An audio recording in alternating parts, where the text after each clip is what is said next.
मैं मांगफी। स्वागत है सभी को अरुणभूमि डिजिटल पेज में। दोस्तों, आप सभी को मालूम है हमारे स्टेट पे किस बात पे चर्चा चल रही है। जी हाँ, मैं बात कर रही हूँ marriage and inheritance of property bill. हमारे जो लोग हैं, पब्लिक व्यूवर्स, सभी को इस बिल को लेके इतनी संकट नहीं है, लेकिन इस बिल पे कुछ ऐसा भी पॉइंट है, specially regarding to article 38 and 39। इस सेक्शन या क्लोज को लेके लोग बिल्कुल भी सहमत नहीं है। ये जो बिल है, ये बहुत ही सेंसिटिव केस है हमारे स्टेट के लिए। आज अरुणभूमि के और आप सभी के लिए इस इशू को लेके दो ऐसे व्यक्ति के ओपिनियन या चर्चे आप सभी को दिखाएंगे। आगे खुद देखिए। Yes, first of all, ma'am, you being the chairperson of the Arunachal Pradesh State Commission of Movement and foundership members, and then the former president of the Women Welfare Society. So, ma'am, what is your point of view on this Article 39? Article 39 of the draft bill on inheritance. Yes. Thank you for asking, and I hope my position will clear lots of confusion, hopefully. ये जो Arunachal Pradesh state commission for women ने जो bill, एक draft bill बनाया है marriage और inheritance के ऊपर में, फर्स्ट 2 राउंड्स ऑफ प्रिलिमिनरी जो डिस्कशंस हुआ बिल का बारे में, उसमें मैं भी पार्टिसिपेट किया और फाइनल राउंड्स में मैं नहीं थी स्टेशन में। इनफैक्ट मैं कल रात वापस आई। जिस आर्टिकल 39 के बारे में टोटल कंफ्यूजन, जंगल में आग जिस किस्म से लग गया हो रहा है, सबसे पहले तो हम सबसे दरख्वास्त करना चाहेंगे कि आप बिल को, ड्राफ्ट बिल को अच्छी तरह पढ़ें, प्रियम्बल वगैरह। मैंने खुद नहीं पढ़ा अभी फाइनल ड्राफ्ट, वेरी ऑनेस्टली, जबकि फर्स्ट 2 राउंड्स में मैं थी, लेकिन अभी जो फाइनल आउटकम मैंने भी नहीं देखा है। लेकिन मेरे समझ में जो है आर्टिकल 39 जो APST women married to non APST man, इसी सिलसिले में शायद है। तो इसके बारे में ये समझना ज़रूरी है कि शादी एक नॉन APST के साथ, आदमी के साथ हो गया, इसलिए बहन या बेटी को हम लोग प्रॉपर्टी देने की सुझाव नहीं कर रहे हैं, वो बात नहीं है। लेकिन बहुत लड़कियां 18-19 साल की उम्र से कमाना शुरू करते हैं। हमारे गाँवों में उन लोग अपना स्पेशल खेती करते हैं, वहाँ से जमा पूंजी, जानवर खरीदते हैं, कोई ज़मीन खरीदते हैं। ऐसे करके तो लड़की का भाग्य, शादी करना लिखा है, नहीं करना लिखा है, शादी किसके साथ करना है, कहाँ लिखा है, किसी को पता नहीं है, अपने नसीब कहाँ है।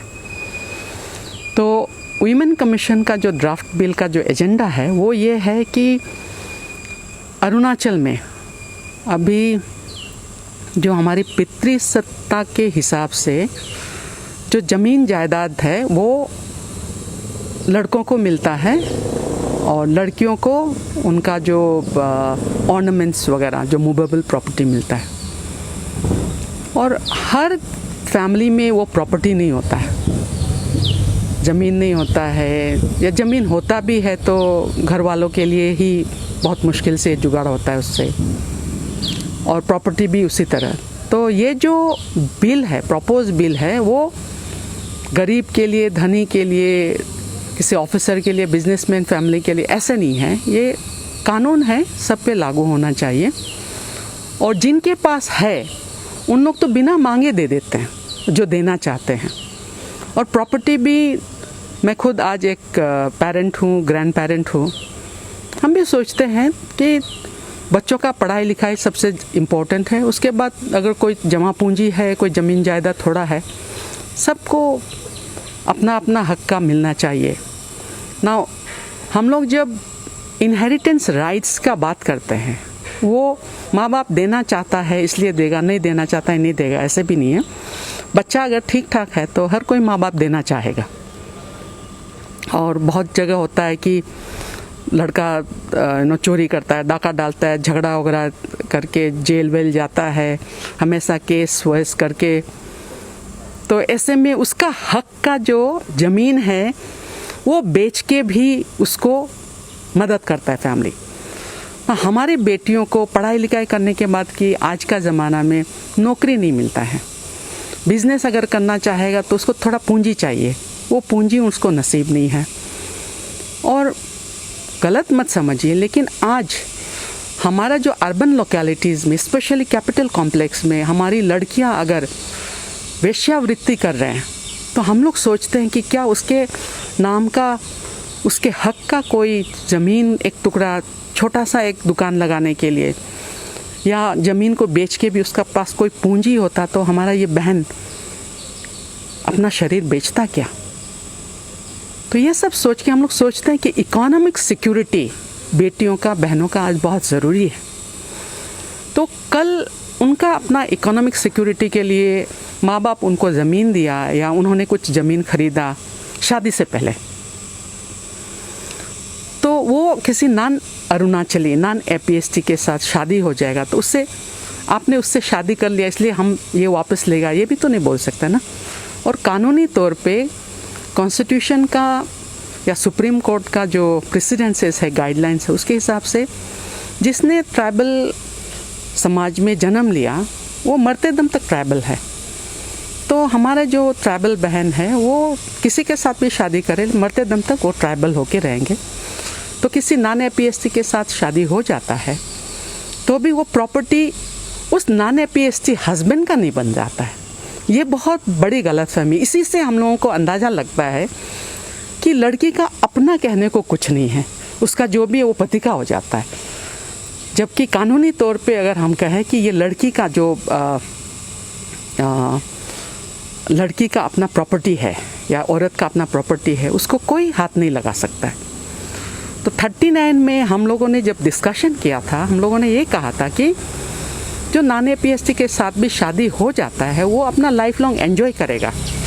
और अगर मतलब हमारी बहन या बेटी अगर पहले मर जाता है, उसका हस्बैंड या बेटा बेटी उसको उस प्रॉपर्टी को इनहेरिट नहीं करेगा, लेकिन ये लोग उनका फैमिली के हैसियत से, फैमिली मेम्बर्स होने के नाते उस प्रॉपर्टी को अरुणाचल के किसी जो नेटिव है, यहाँ के जो इंडिजिनस लोग हैं, प्रेफरेबली उनका अपना इमीडिएट, उस औरत का अपना इमीडिएट फैमिली या क्लैन या गांव वालों के उसमें प्रॉपर्टी जिस किस्म का हो, प्रेफरेबली। तो डिस्कशन में बहुत सारी बातें हम लोगों ने भी डिस्कस किया है। और बात ये भी है कि ये प्रॉपर्टी मतलब जो इनहेरिटेंस राइट का जो डिबेट है वो अरुणाचल में वीमेंस इनहेरिटेंस राइट बोल के 1989 नवंबर में डिस्कशन शुरू हुआ था। आज की बात नहीं है, इस पे बहुत डिस्कशन हुआ है। महिला आंदोलन के अंदर भी बहुत डिस्कशन हुआ है। और जो लोग, लड़कियां पढ़ी लिखी होने से भी जो लोग आंदोलन के साथ नहीं जुड़ा है या आंदोलन के साथ ऊपर ऊपर से जुड़ा है, शायद उन लोगों को ये बात को समझने में मतलब ठीक तरह से समझने का मौका नहीं मिला होगा। लेकिन ये जो इनहेरिटेंस राइट्स है ये किसी नॉन APST आदमी को देने के लिए ऐसा नहीं है। तो वो कानून हम लोगों का जो लीगल टीम है वीमेन कमीशन का, जिन लोगों ने ड्राफ्टिंग किया है, मैंने देखा है, अभी किसी ने मुझे भेज के पूछा है, आपके जरिए मैं ये भी कहना चाहती हूँ कि डॉक्टर तोपी बासार जो हेड ऑफ डिपार्टमेंट लॉ है RGU में, उनको भी बहुत अनाप शनाप लोग सोशल मीडिया में बोल रहे, बहुत गलत है। डॉक्टर तोपी बासार को इस ड्राफ्टिंग प्रोसेस में इन्वॉल्व नहीं किया गया है। तो जिन्होंने भी ये कहा है तो उन लोग अपना गलती समझे और सोशल मीडिया से वो सब डॉक्यूमेंट्स या जो भी पोस्टिंग है उसको विड्रॉ कर ले, ये हम रिक्वेस्ट करना चाहते हैं। क्योंकि ये बहुत गलत बात है किसी को डिफेम करना और किसी का पर्सनल लाइफ को एक अनकनेक्टेड इशू पे इस किस्म से खींच के लाना।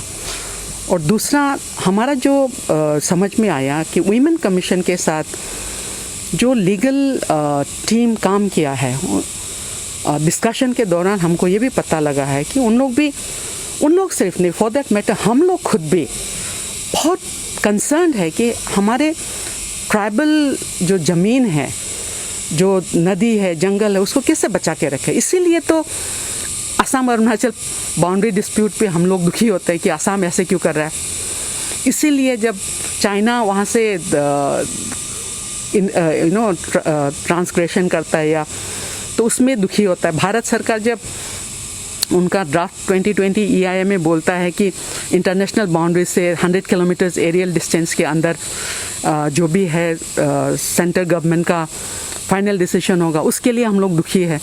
जब अपना अरुणाचल गवर्नमेंट बोलता है कि 30 इयर्स लैंड लीज इन्वेस्टर्स को दिया जाएगा, तब दुखी है। तो हम लोग भी दुखी है ना। तो ये सोचना कि वीमेन कमीशन या Arunachal Pradesh women's welfare society कोई गलत कदम उठाएगा, ये हमारे लिए दुख की बात है कि हम लोगों पे भरोसा नहीं कर रहे, अपने बच्चे, हमारी बहनें या हमारे अपने लोग, जनता। तो हाँ, in terms of language, legal language है, तो उसको कैसे लिखा है final draft, as I said, मैंने देखा नहीं अभी तक। लेकिन जितने जानकार लोग हैं और हमारे वीमेन कमीशन का जो लीगल टीम जिन्होंने ड्राफ्ट किया, उन लोग बेहतरीन लैंग्वेज में लिखा होगा, हम उम्मीद करते हैं। और लैंग्वेज में कोई एम्बिगिटी है या कोई मिस इंटरप्रेट करने का कोई वहाँ पे स्कोप है, तो शायद वीमेन कमीशन वाले या government of Arunachal law department will take care of it. तो ये जान के भी खुशी है कि बिल एज ए होल लोगों को नामंजूर नहीं है ये। लेकिन अगर आर्टिकल 39 इज़ एन इशू तो इसका लैंग्वेज का रीड्राफ्टिंग हो सकता है। लेकिन जहाँ तक मुद्दा है ट्राइबल ज़मीन जायदाद को बचा के रखने का, प्रोटेक्ट करने का, उसमें वीमेन कमीशन और फॉर दैट मैटर APWWS दोनों के बिहाफ में I am not the authority, I am not the spokesperson, but as former chairperson of the Women Commission and as a team member of the drafting discussions and also as an advisor of the APWWS, कल भी APWWS का इस पे भी पता नहीं further शायद discussion के लिए बुलाया है because of all the confusion that has been created in the social media। तो उन दोनों organizations और हमारे जो senior ladies है, people who have initiated this, हम लोगों का कोई एजेंडा नहीं है किसी को अपसेट करने का।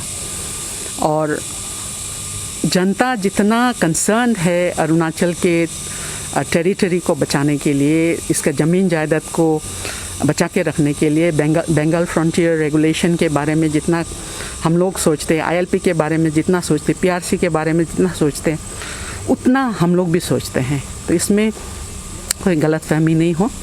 हमारे साथ है Nabam Dodum who is the president of आंसू। तो सबसे पहले सर हमारे सवाल ये है कि बहुत सा प्रेशर ग्रुप है जिन लोग भी अपना आवाज़ उतारे इस बिल के ऊपर। तो आप you being the president of आंसू, आपका क्या राय है इस बिल के ऊपर? सबसे पहले जो भी ऑर्गेनाइजेशन जो बिंग ए रिस्पॉन्सिबल ऑर्गेनाइजेशन हो के यहाँ का अरुणाचल का इशू को लेके जो मैरिज एक्ट जो अभी ट्राइबल में आई है, जो एक्ट जो अभी हाल ही में जो अभी चल रहा है, उसको उठाने आनिया जैसे हो गया, पहले एक ऑर्गेनाइजेशन सासी है, वो अपना रिस्पॉन्सिबल को निभा रहा है। और दूसरा उसको हम लोग देख के हम लोग का नॉलेज में भी था, इसलिए हम लोग फैक्ट फाइंडिंग के लिए गया है। वी हैड मीटिंग हुई था डिप्टी स्पीकर, सेक्रेटरी असेंबली का साथ हम लोग ये किया है। उनका मुताबिक रियलिटी को देखने के लिए हम लोग ये किया है कि एज ए डिपार्टमेंट का तरफ से कोई कैबिनेट से, कोई concern department women child and development से, इसका बाद कोई भी कैबिनेट से ऐसे तो डिस्कशन नहीं है। प्रपोजल उन लोग का उसमें ये में बिजनेस में डिस्कशन करने के लिए ये 27 को नहीं है, बट देन उन लोग ऐसे बोल रहे कि 23 तक लास्ट डेट है।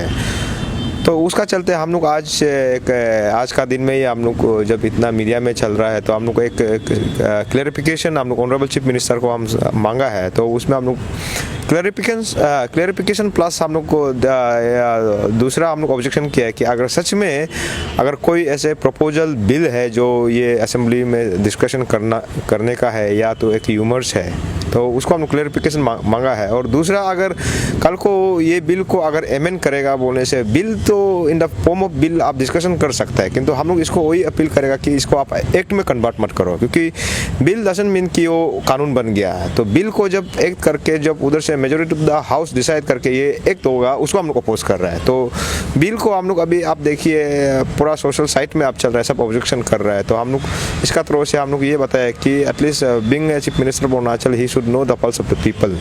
तो being a student organization, being a president of AAPSU, हम लोग का अपना सोच को, क्लियरिफिकेशन को, और कल को अगर without the knowledge of people of Arunachal Pradesh, यहाँ का जितना 26 मेजर ट्राइब को नहीं जान के, यहाँ का रिस्पॉन्सिबल ये को इंटेलेक्चुअल्स, यहाँ का जितना यूथ लीडर को नहीं जान के अगर सेक्रेटली अगर मूव करता है बोलने से, ये एक बहुत बड़ा इशू होगा और पब्लिक का ये को ट्रस्ट को ब्रीच करना बराबर होगा। इसलिए हम लोग अपोज कर रहे हैं इसको।